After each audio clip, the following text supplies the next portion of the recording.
ওসমান হাদিকে কে মেরেছে আপনি দেখেছেন কিনা জানি না, ওসমান হাদিকে কে মেরেছে এই প্রসঙ্গে মমতা ব্যানার্জিকে উদ্ধৃত করে একটা কথা বলা হচ্ছে, সেটা হচ্ছে যে তিনি অমিত শাহকে উদ্দেশ্য করে বলছেন, মমতা ব্যানার্জি অমিত শাহকে উদ্দেশ্য করে বলছেন ওসমান হাদিকে কারা মেরেছেন সেটা আমরা প্রকাশ্যে নিয়ে আসব, আপনারা কাকে লুকাচ্ছেন এটা প্রকাশ্যে নিয়ে আসলে কিন্তু বাংলাদেশ উত্তাল হয়ে উঠবে। আপনার মন্তব্য একটু শুনতে চাই। এখানে মধ্যে অনেকগুলি ফ্যাক্টর, ওসমান হাদিকে যদি ভারতীয় যে দলটা শাসন করতেছে অর্থাৎ বিজেপির প্রধানকে যদি এই অ্যাকুইজিশন ভারতের একজন মুখ্যমন্ত্রী সাবেক উনি দিতে পারেন এবং বাংলাদেশ উত্তাল হয়ে ওঠার সম্ভাবনাটা তিনি দেখছেন, আপনার একটু মন্তব্য শুনতে চাইব। এটা আনফরচুনেটলি পশ্চিমবঙ্গের রাজনীতির অংশ হয়ে গেছে। এটা একটা লিগ্যাল ইস্যু এবং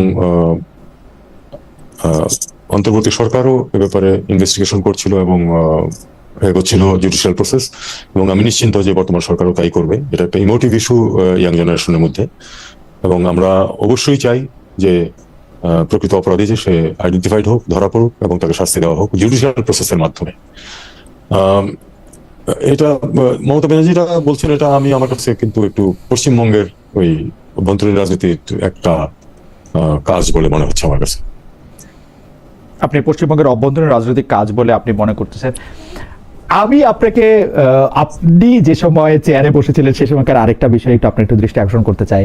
মানবিক করিডোর নিয়ে অনেক কথা হয়েছিল তখন, এইটা আমি প্রথম তখন সেন্স করি যে আপনি এবং অন্তর্বর্তী সরকারের উপদেষ্টারা এবং প্রধান উপদেষ্টা আসলে দুটি পক্ষে পরিণত হয়েছেন। আমি প্রতিপক্ষ বলবো না, দুটি পক্ষে পরিণত হয়েছেন, কারণ আপনার কথার সঙ্গে ডক্টর খলিলুর রহমানের, যিনি তখন হাই রিপ্রেজেন্টেটিভ ছিলেন, তার কথার নাকি নিরাপত্তা উপদেষ্টা তখন হয়েছেন অলরেডি, তার কথার একটা তফাৎ দেখা যাচ্ছিল এবং আপনি প্রথম এটা আসলে আলোচনায় এনেছিলেন যে এখানে মানবিক করিডোরের কথা বলা হচ্ছে, এটা আসলে ঠিক হচ্ছে কিনা, এটা কাকে জানতে চাওয়া হচ্ছে। আপনি কি আমাদের একটু বলবেন যে এই ব্যাপারটা আসলে মানে কি ছিল? ওইটা 1 বছরের বেশি সময় হয়েছে, সেই জন্য আপনি যদি একটু বলেন।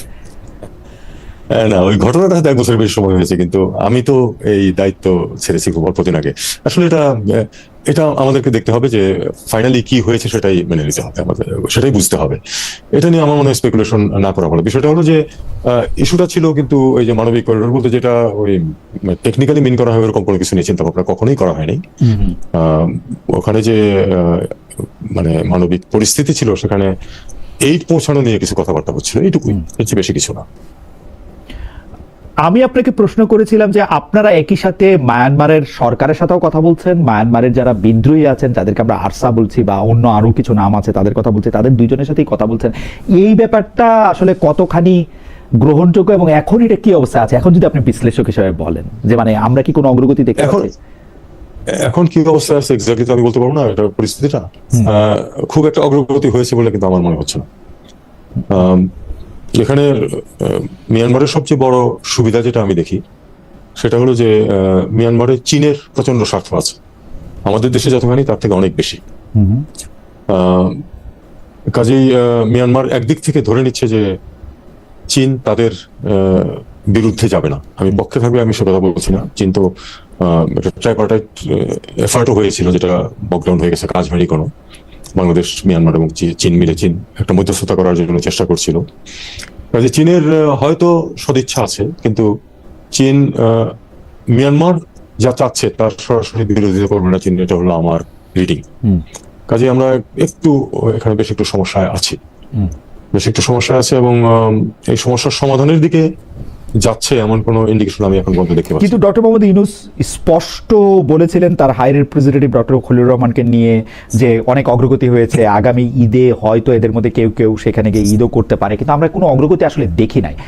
আমার রিডিং হচ্ছে আপনার সরকার ওই সময় এটা তাহলে রিডিং না, এটা প্রশ্ন, কেন করেছিলেন আসলে বা বলেছিলেন বা কিসের ভিত্তিতে, ভিত্তিটা কি ছিল?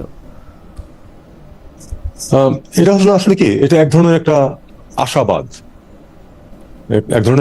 উনি ব্যক্ত করছিলেন বিরাট একটা সংখ্যক মানুষের সামনে। আপনি জানেন যেটা উনি বলেছিলেন ওই ইফতার পার্টিতে বা স্পিচে উনি আশা প্রকাশ করছিলেন যে পরবর্তী ঈদ হয়তো ওনারা কি করতে পারবে। এটা উনি আশার বাণী শোনাচ্ছিলেন, কিন্তু আমার মনে হয় না যে উনিও এটা বিশ্বাস করতেন যে 1 বছরের মধ্যে এত বড় সমস্যার সমাধান আমরা করে ফেলতে পারবো। আমি নিশ্চিন্ত ছিলাম যে এটা বিষয়টা অত সোজা না। তবে ওই মুহূর্তে লুকিং ফর আইবলস, ইন্টারন্যাশনাল মিডিয়ার উনি আসছেন, উনি একদম চেঞ্জ করে দিচ্ছেন বা ভালো কিছু করতেছেন, এটা বোঝানোর জন্য? মানে অনেক সরকার প্রধানই তা করে। ভালো কিছু করার যে ওনার সদিচ্ছা আছে এটা অন্তত উনি বোঝানোর চেষ্টা করছিলেন বলে আমার মনে হয়। কিন্তু আমরা তো পুরনো প্রফেশনাল, আমি নিশ্চিন্ত ছিলাম যে এটা ঘটতে যাচ্ছে না, 1 বছরের মধ্যে কেউ ফেরত যাবে। আর একটা বিষয় আছে, কিন্তু এখানে 2-3 বার অ্যাটেম্প্ট হয়েছে আওয়ামী লীগ সরকারের সময় টোকেন কিছু মানুষকে ফেরত পাঠানো। আমি তখন লেখা এবং কথায় সরাসরি বিরোধিতা করেছি এটা।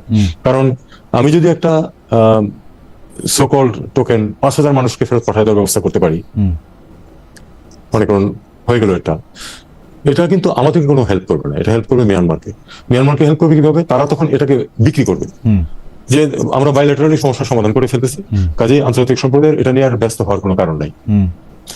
এদিকে কিন্তু যে সময় এই 5,000 লোককে পাঠানো হচ্ছে, ইতিমধ্যে 25,000 বাচ্চা অতিরিক্ত জন্ম হয়ে গেছে। কাজে এটা এই যে আমরা 5,000 বা 500 দিয়েও শুরু করতে পারি, কিন্তু আমার কথা হলো যে একটা রোড ম্যাপ থাকতে হবে, স্যাক্রোসেন্ট, যেটা ইচ্ছা করলে ভেঙে ফেলতে পারবে না। যে আমরা 5,000 থেকে শুরু করবো, তারপরে ওভার 1 year, 2 years, 5 years আমরা এই 12 লাখ লোককে ফেরত পেয়ে যাবো। এটা যতদিন না হবে ততদিন পর্যন্ত আসলে আমাদের জন্য গ্রহণযোগ্য কোনো সমাধান বলে বিবেচিত হবে বলে আমার মনে হয়। আমারও মানে আমি আপনার বক্তব্যের সাথে মানে বা চিন্তার সাথে সেই মানে প্রায় একই, আমার মতামতের কোনো দাম নাই, তারপর আমি প্রায় একই মত পোষণ করি। প্রত্যেকেরই মতামতের দাম আছে, কিন্তু একটা প্রশ্ন তুলে এসেই পড়তেছে যে জনাব তৌহিদ হোসেন, আপনার এই মতামত কিন্তু আসলে চেঞ্জ হয় নাই। আপনার তো অনেক আগে থেকে লেখালেখি করেন, হয়তো কোনো একটা সিদ্ধান্তের প্রেক্ষিতে তো ডক্টর মোহাম্মদ ইউনূস কিন্তু আমি উনাকেও অনেকদিন ধরে চিনি, উনি কিরকম করে বলেন, কিরকম করে ভাবেন, সেটার সাথেও আমি কিছুটা পরিচিত। আপনি ডক্টর মোহাম্মদ ইউনূসের ক্যাবিনেটে কিভাবে বিবেচিত হইলেন? মানে আপনার চিন্তার সাথে ডক্টর মোহাম্মদ ইউনূসের চিন্তা, ডক্টর মোহাম্মদ ইউনূস অনেকটাই, আমি এই শব্দটা এখন বলতেই চাই, অনেকটা বেশি গ্যালারি শো করতে পছন্দ করেন। মানে যা কিছু করেন তার চেয়ে বেশি অনেক কিছু দেখাইলেন বা সেটা সদিচ্ছা সেটা পরে বললেন। আপনি উল্টা, আপনি যতটুকু কাজ করলেন তার 3 ভাগের 1 ভাগ বললেন। আপনাকে কেন, মানে ওয়াই ইউ? পৃথিবীতে তো অনেক লোক ছিল।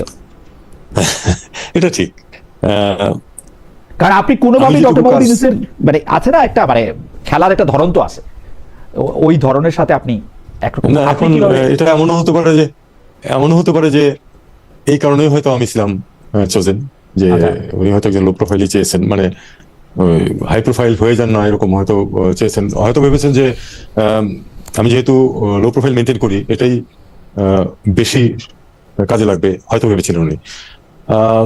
এর বাইরে আমি আসলে কিছু জানি না। উনি চেয়েছিলেন মানলাম, তাহলে আপনি কেন গিয়েছিলেন? মানে উনি যে আগেই চেয়েছিলেন এমন কোনো প্রমাণ কিন্তু আমার কাছে নেই। আচ্ছা,